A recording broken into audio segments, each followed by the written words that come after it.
मित्रों, जैसा कि हम जानते हैं कि अभी यह कालखंड का चौथा युग यानी कलयुग चल रहा है, जिसे हिंदू धर्म शास्त्रों में सबसे श्रापित युग बताया गया है।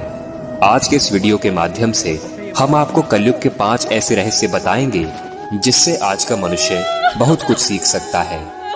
बात उस समय की है जब पांडवों को वनवास हो गया था। वनवास जाने से पहले पांडव ने भगवान श्री कृष्ण से पूछा था, हे श्री कृष्ण, अभी यह द्वापर का अंतकाल चल रहा है, आप हमें बताएं कि आने वाले कलयुग की चाल या गति कैसी होगी। श्री कृष्ण कहते हैं, मैं तुम्हें इसका सीधा सा उत्तर तो नहीं दे सकता, लेकिन तुम पांचों भाई वन में जाओ और जो कुछ भी दिखे वह आकर मुझे बताना। मैं तुम्हें उसका कलयुग में प्रभाव बताऊंगा। उसके बाद पांचों भाई वन में चले गए। वन में उन्होंने जो कुछ भी देखा उसे देखकर अचंभित रह गए। तो आखिर उन्होंने वन में क्या देखा और श्री कृष्ण ने क्या उत्तर दिया, चलिए जानते हैं इस वीडियो के माध्यम से। लेकिन वीडियो में आगे बढ़ने से पहले अगर अभी तक आपने हमारे चैनल को सब्सक्राइब नहीं किया है तो चैनल को सब्सक्राइब करके बेल आइकन को प्रेस करना ना भूलें। सबसे पहले युधिष्ठिर ने उत्तर दिया, हे वासुदेव, मैंने तो पहली बार 2 सूंड वाला हाथी देखा। यह मेरे लिए तो बहुत आश्चर्यजनक था। इसके जवाब में श्री कृष्ण कहते हैं कि कलयुग में ऐसे लोगों का ही राज होगा जो दोनों ओर से शोषण करेंगे, बोलेंगे कुछ और, करेंगे कुछ और ही, मन में कुछ और होगा और कर्म कुछ और ही होगा। ऐसे ही लोगों का कलयुग में राज होगा। तुम कलयुग आने से पहले तक राज कर लो।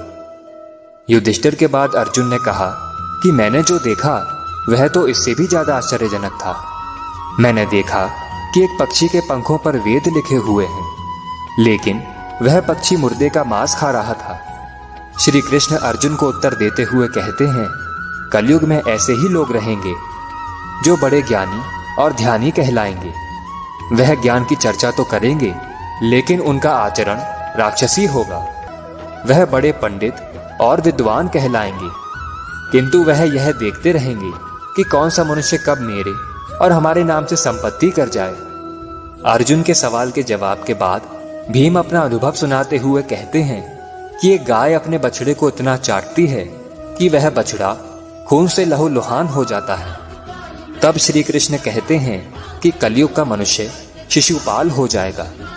कलयुग में माँ की अपने बच्चे के लिए ममता इतनी ज्यादा बढ़ जाएगी कि उन्हें अपने विकास का अवसर ही नहीं मिलेगा।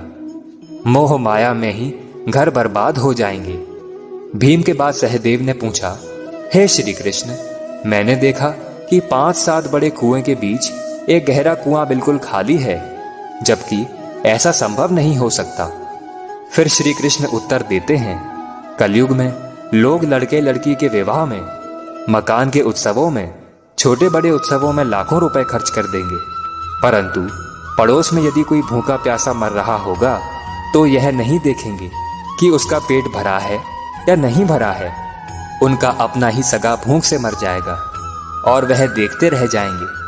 कहने का तात्पर्य यह है कि कलयुग में अन्न भंडार तो होंगे, परंतु लोग भूख से मर जाएंगे।